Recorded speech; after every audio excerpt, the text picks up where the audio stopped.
decision without being properly informed. This is why this world wants to control the media. This is why media hype can take you up, take you down. So you don't know anymore who's really good, because the media can make a wicked man look good and make a good man look evil. That is why. You are watching the Final Call News Hour. I'm your host, Herman Muhammad. This evening we are coming out of volume number 30, issue number 29, which reads, "What you see over there is coming here. Deadly weather."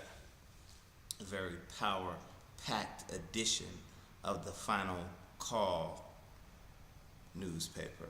And if you've been watching any of the cable shows, if you've been watching any of the nightly news, Brian Williams was doing a report on NBC Nightly News tonight about the weather that's been going on. And I just want to read a couple of pieces from the paper, and it begins on page 2. Or page 3, excuse me. "God's judgment against America. Deadly weather terrorizing states, costing lives and millions of dollars. Severe weather can strike at any time, and in recent days, a storm system of tornadoes pummeled several southern and midwestern states. The storms left millions of dollars in damages and took lives in what has been described as one of the worst storm series in decades. These severe weather outbreaks also follow divine warnings from the leader of the Nation of Islam about God's judgment against America in recent weeks." And, this stems from that relates to the February 27th Savior's Day address, where the Honorable Minister Louis Farrakhan described what was going to come. Minister Farrakhan states, "The reason that judgment is on America is not because of bad policies and what she has done to other nations of the earth, but the reason that God's anger is kindled against America and his threat to destroy America is because of what America has done, is doing, and plans to do against the black man and woman of America, whom I have declared to the world of religion that we are the children of Israel, and we are the fulfillment of God's prophecy and promise," said Minister Farrakhan during a March 31st press conference at Mosque Mariam in Chicago. The minister called the press conference to warn of major disasters and a major earthquake coming to America. So, if you haven't heard the Honorable Minister Louis Farrakhan speak these divine words of warning and truth, you really need to pay attention. As the article states in the Final Call, there was a press conference March 31st at Mosque Mariam. You can pick that up at www.finalcall.com.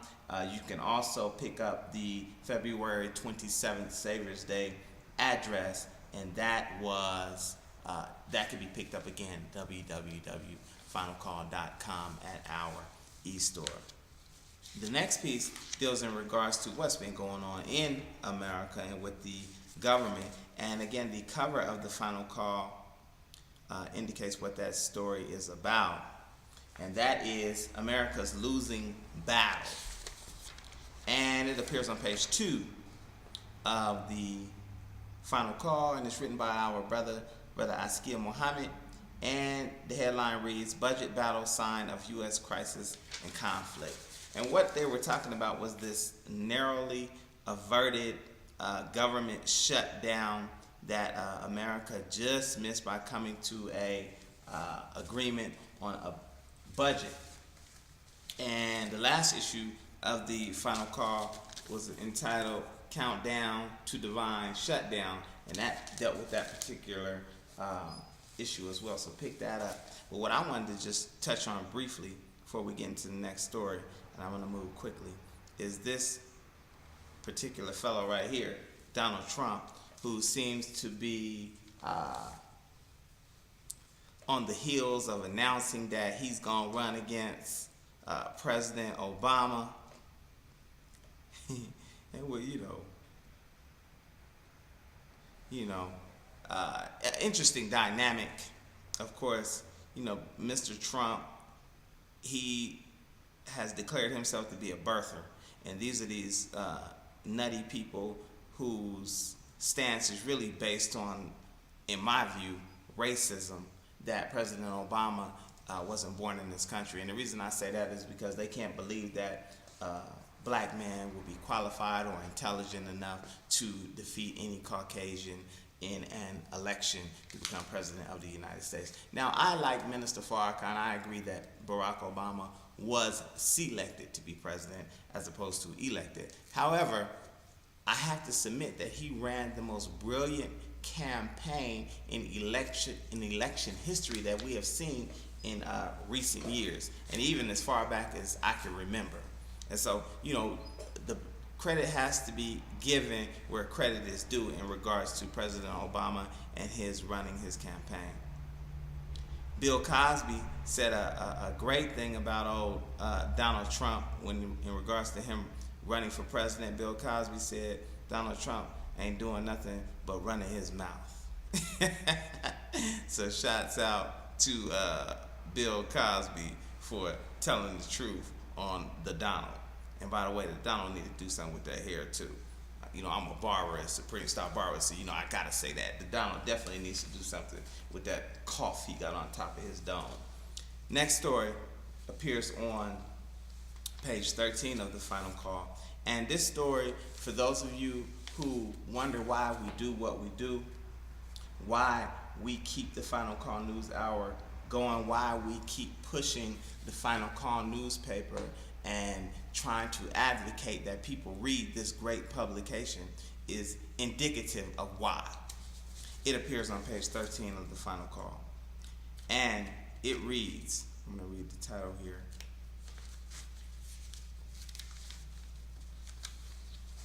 And it's written by a guest writer from the Associated Press named David McFadden. And it reads, Skin Bleaching, a Growing Problem in Jamaica Slums. I'm going to read the first paragraph. And again, this touched me and it hurt me. Makisha Simpson covers her body in greasy white cream and bundles up in a tracksuit to avoid the fierce sun of her native Jamaica. But she's not worried about skin cancer.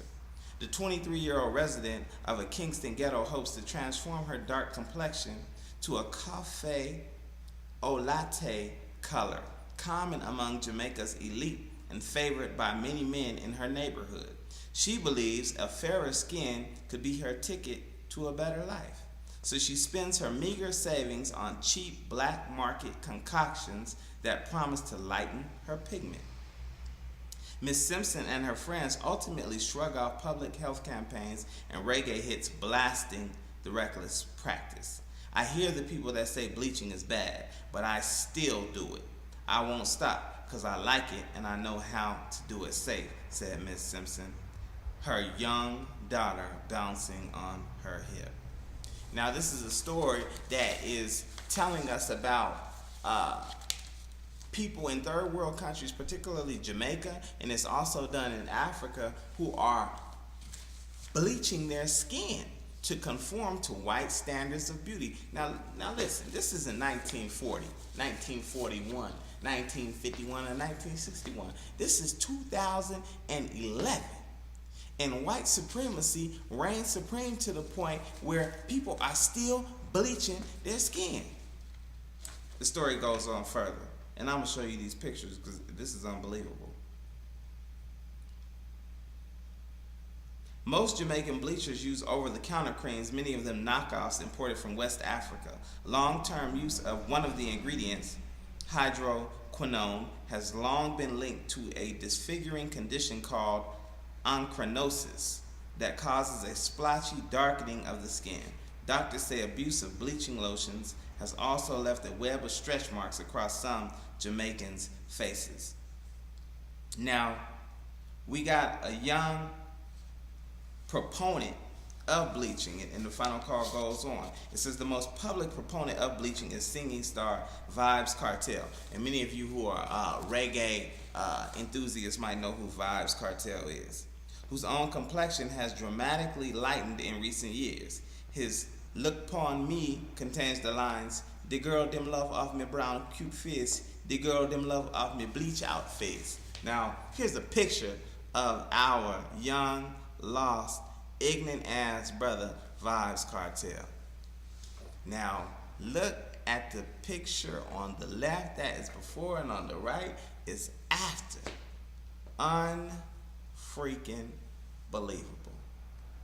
This is why, brothers and sisters, the Final Call News Hour and the Final Call News Hour are vitally important, because we have to fight against this sort of ignorance, this sort of self-hatred. If that isn't enough, I'm going to show you one more. This is our brother, and you might recognize him, Sammy Sosa, the former home run hitting king. On the left is what he used to look like. On the right is where he's at right now, looking like the Joker.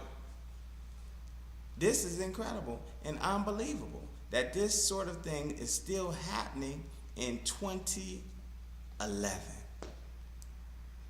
I mean, just take that into consideration. These are stories that you can only find in the Final Call newspaper that are going to be featured, because these are stories that are timely and that relate to our people. So just pick that up, man. Keep that in mind. And remember, man, this is what we're fighting against. Like I said, a picture's worth 1,000 words. You see what I'm saying? And here goes Sammy Sosa again. Unbelievable. And again, this is in the latest Final Call. Pick that up at www.finalcall.com, or you can come to Supreme Style, aka Devil on the Run Studios, where we film the Final Call News Hour. This has been a final episode, a shortened episode. We just wanted to touch on those few things. Remember, stay black, stay strong. If you don't stand for something, you'll fall for anything. Peace, and we out. Visit our blog at www.astar2.com. It's your man, Herman Muhammad. Yeah. Yeah. The cool. Turn me up. Yeah.